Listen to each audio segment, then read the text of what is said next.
Hi guys, it's Magic Made Easy here, and today I want to teach you something a little bit interesting. It's a simple trick, it's rather old. It's called Dr. Daly's Last Trick.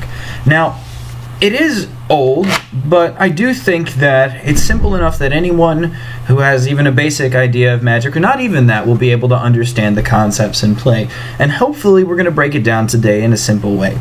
Before we do that though, I'm going to start off. We're just going to show you the effect. To start, it's very simple. It's a 4-card effect, and you're not going to need anything else really.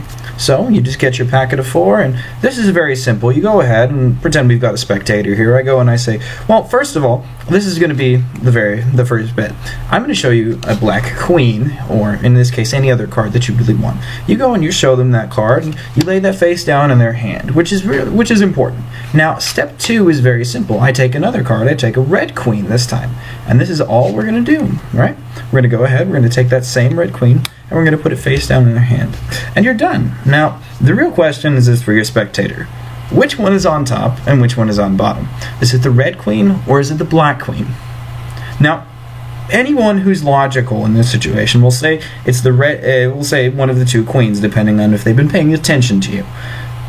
But paying very close attention, you look inside their hand and you see that we don't have either queen really, and that's been in my hands the whole time. Let's break it down. So, Dr. Daly's Last Trick is a very old trick, like I said, but it's very simple. Like I said, it only takes 4 cards. There's no shenanigans. We're not switching anything out. We're not changing anything. But you are doing a little bit of deception. You're doing sleight of hand. So, to do this correctly, I'm just going to have to break it down to you. You're going to have to learn a few moves. Step 1 is you're going to have to learn how to do a double lift. A double lift is really easy. It's accomplished in this situation by, if you can, I'll see if I can show you here from the outside angle here, is just taking 2 cards as opposed to 1. Instead of just taking 1 and being honest with it, you take 2. And what this does is it shows the bottom card, but it keeps that second card hidden, just like that. So, what the spectator sees is they see a red queen in this instance, and you give them the top card, which they believe they've just seen. But what they've really been given is they've been given another card. In this case, they've been given a black queen. Now, the next move is a little bit different. It's also a double lift of sorts, but it's double lifting the bottom 2 cards together. To accomplish this, it's very simple. All you need to do is you push off the top card, just like so, like I'm doing here, and just like that, and then you grab the corner of these 2 cards on bottom, and you keep them as a packet, and just flip them over, just like that. And in this case, you'll see that we've got our black 3 up, our 3 of clubs. But underneath that, we have our 10 of diamonds right there. So they show that they have the 3 of clubs, and what they think has happened is that you've flipped over the next card in the sequence. So you flip that card group over just like that. Oh, and bear in mind here, one quick tip before we continue on with double lifts and with anything in general like that in the future. Anytime you do a double lift, if you need to keep it or if you need it for something in the future to help you out, one thing that I highly recommend is getting yourself some kind of flesh break with either the meat of your hand or perhaps a finger. It's really up to you. It's your choice. But in any case, we go back to this position. We've got our 3 and we've got our 10 underneath it.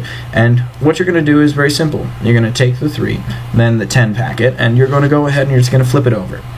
Now, at this stage, what they believe is you're about to hand them the 3. So, you strip off the top card once again, and you put it face down in their hand. We're showing them up top here just for the sake of reference. That way we know what's going on. Now, what has transpired is very simple. You've given them 2 cards, but they believe that they have these 2 cards. In the first instance, they believe that you gave them a red queen, and in the second instance, they believe that you gave them a black 3. But what you've really done is you've given them the black queen, and you've given them the red 10. So, all in all, it looks like a magical transposition has happened here of sorts. So, one more time, we're going to break this down from the top. No breaks, nothing in general. If you need anything explained or anything like that, feel free to mention it down in the comments below. And if you like, I think I'll be doing a video on double lifting in the future. rather soon, I think. So wait out for that if you're struggling with this concept. But I think it's pretty basic, and it's one of the foundations of Magic, at least card Magic, and it's definitely something that you're going to have to pick up. If not later, then sooner, and preferably, it's going to be very useful to you in the future.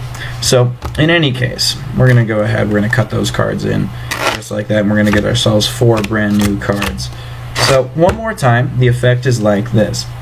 Once again, I'm going to go ahead, I'm going to show you some cards. In this case, a 5 of spades, just like that. And I'm going to hand it to you just like that, face down. No peeking, because what we need you to do is we need you to guess between 2 cards where they are.